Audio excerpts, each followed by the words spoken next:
Bonjour amis pianistes. Alors je refais pour le module débutant la gamme de Do majeur parce qu'on m'a demandé plusieurs fois la semaine passée où j'avais congé ma foi de refaire cette gamme parce que certains ont raté la première vidéo. Alors je vais vous faire la gamme de Do majeur à la main droite et à la main gauche avec le bon doigté. Le doigté, par exemple, la main droite, on a 5 doigts. Le pouce est numéro 1, numéro 2, numéro 3, numéro 4, numéro 5. Et pour notre main gauche, aussi 5 doigts. Le pouce, numéro 1, numéro 2, numéro 3, numéro 4, numéro 5. Hein, ça c'est très simple à mémoriser. C'est important de mémoriser ça parce que le doigté pour les pianistes c'est super important et ça c'est ce qui permet après notre agilité. Et en s'exerçant sur les gammes, c'est aussi une excellente manière de devenir toujours plus agile. Alors la gamme de Do majeur. Alors déjà le Do, on sait que c'est, si on regarde un clavier, on peut voir qu'il y a 2 noirs, 3 noirs, 2 noirs, 3 noirs, 2 noirs, 3 noirs. Vous avez compris que ça se répète. 2 noirs, 3 noirs, 2 noirs, 3 noirs. Ce qui signifie qu'en fait, entre ici et ici, on a le même nombre de notes et ces notes sont les mêmes en dessus, mais plus aiguës. Et en dessous, les mêmes, mais plus graves. Voilà. Déjà ça comme première notion. Alors, gamme de Do majeur. Le Do, il est ici, au milieu. Si vous avez suivi mon petit tableau en couleur pour comment apprendre le nom des notes en couleur, normalement, vous devriez savoir où est le Do. Alors, pour la gamme, on commence d'abord de Do jusqu'à Mi avec les 3 premiers doigts. On met notre main comme ça, à plat. Pas comme ça. Ça ne sert à rien non plus de faire ça. Mais juste à plat, comme ça. Voilà, ça c'est la position correcte. Et à la longue, c'est la position qui est le plus agréable pour nous. Vous le remarquerez quand vous ferez des représentations, des concerts et tout ça, au bout de 2-3 heures, je vous assure qu'il faut avoir la main posée correctement. Voilà, alors on commence avec la gamme de Do. Les 3 premiers doigts vont toucher les 3 premières notes. Do, Ré, Mi.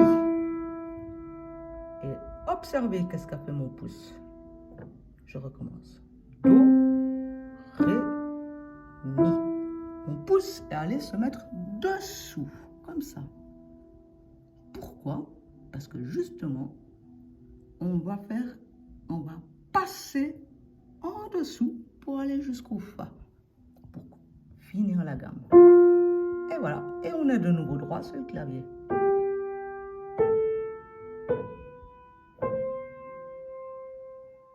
Et pour descendre, c'est la même chose. On garde bien les doigts comme ils étaient quand on est arrivé. Do, Si, La, deuxième doigt, premier doigt. Et là, vous avez vu, il me manque des doigts. Il me manque 3. Alors, comment est-ce que je fais? Eh bien, je vais aussi passer, mais avec le 3e doigt. Et ce coup-ci, pas en dessous, parce que c'est pas possible. En dessus. Tac, tac, tac. Et voilà. Et vous avez vu la magie?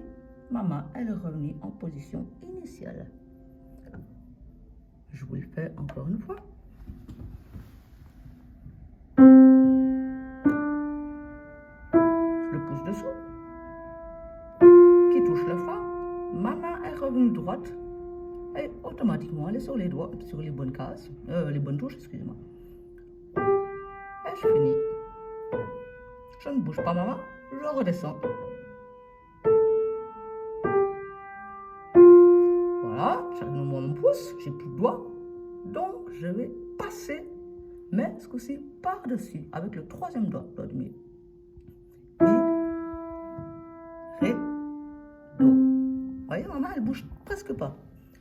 Si je vais un petit peu vite, vous verrez que ça bouge quasiment pas. Je mets comme ça. Comme ça, vous voyez si ma main, elle bouge dans tous les sens ou pas.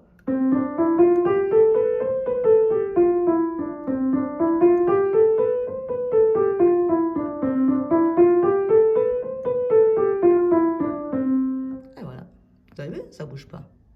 Alors ça, à la main droite, c'est votre objectif. Faire la gamme. Pas forcément vite, mais de manière égale. Pas des pâtés ou des moitiés de notes. Hein? Et surtout, utilisez le bon doigté. Vous habituez à ça. Voilà, pour la main droite. Maintenant, pour la main gauche. Eh ben, la logique ressemble étrangement. C'est presque la même logique. Sauf que nos doigts sont inversés. Hein? Hop. Donc, ça sera la même logique, mais dans l'autre sens. Alors, on commence par le cinquième doigt. Je mets direct mon pouce. Non, moi, j'ai un peu l'habitude comme ça parce que c'est vrai qu'au fil des années, on a l'habitude de garder le pouce dessous pour justement passer d'une note à l'autre. C'est une bonne habitude que de l'avoir un peu comme ça, plutôt que de l'avoir comme ça. Ça, faut pas faire. Hein. Le pouce qui remonte, là, ça sert à rien du tout. Ça vous fait une tension dans la main et puis du coup, vous êtes plus agile du tout. Et ça sert à rien. C'est comme lever le petit doigt. Hein. On ne serre pas le T, le petit doigt, il reste en bas. Alors, 5, 4, 3, 2, 1. Et là, comme avant, il me manque 2 doigts. Qu'est-ce que je peux faire? Je vais utiliser aussi le troisième doigt. Pas en dessous parce que c'est pas possible, mais par-dessus. Et voilà. Et je remets ma main bien droite pour finir les 2 dernières notes. Et voilà. Et maintenant, je redescends.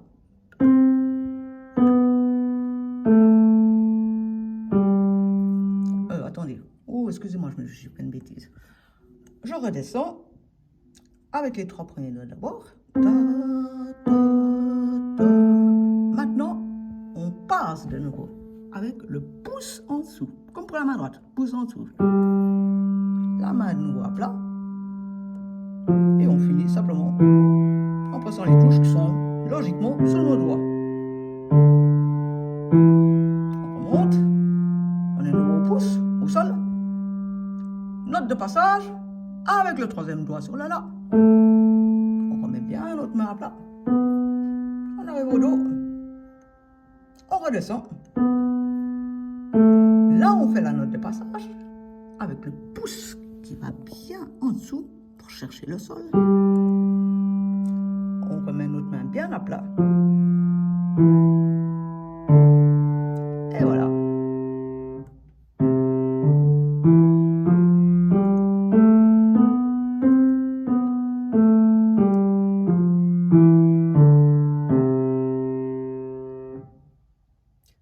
Et moi, ce que je vous propose de faire, pour ça, je vais mettre le natel de côté parce que vous n'avez pas vraiment besoin de exactement voir, vu que vous avez vu précisément ce que je faisais.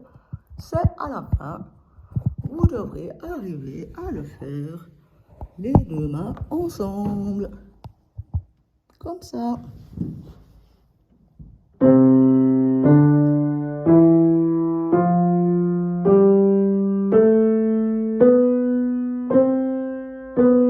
Avec les bons endroits pour les notes de passage, sans se tromper. Alors c'est pour ça qu'au début, vous allez lentement. Là, j'ai le passage avec la main droite et pas la main gauche. Là, j'ai le passage de la main gauche.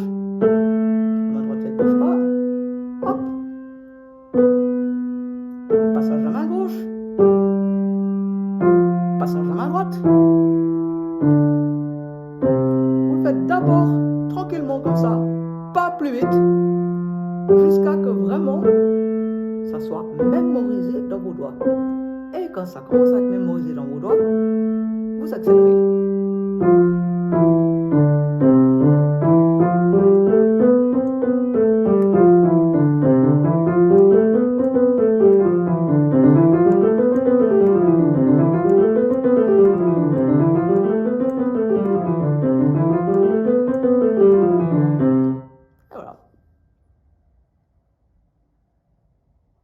accélérer jusque là. Et puis, par exemple, pour vous dérouiller les doigts le matin, vous faites ça, juste un petit coup.